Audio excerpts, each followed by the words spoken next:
Au plaisir, mesdames et messieurs, bonsoir et bienvenue dans ce survol de l'actualité sur Guinée Matin TV.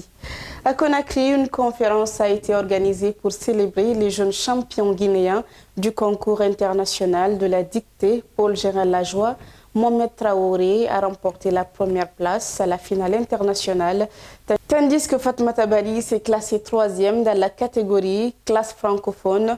La cérémonie s'est déroulée en présence du secrétaire général du ministère de l'Éducation nationale et de nombreux acteurs du secteur éducatif.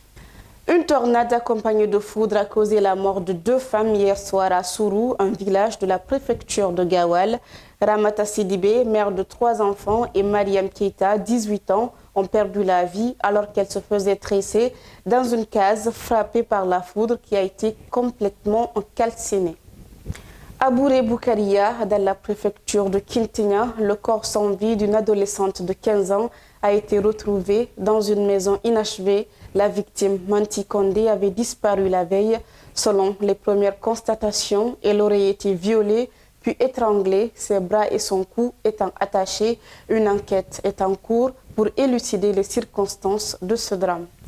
Et puis, en Côte d'Ivoire, à un mois du congrès du RHDP, Évariste Meyambli, président du parti Agir pour le développement, a annoncé sa candidature pour défier Alassane Ouattara au sein même du parti présidentiel. Il entend incarner une alternative portée par la jeunesse et appelle à une nouvelle dynamique autour de l'employabilité, de l'industrialisation régionale et de la réconciliation nationale. C'est tout pour ce flash d'information, mesdames et messieurs. Merci de nous avoir suivis. Les infos continuent sur Guinée Matin TV et continuez à nous lire sur le www.guinématin.com. Au revoir.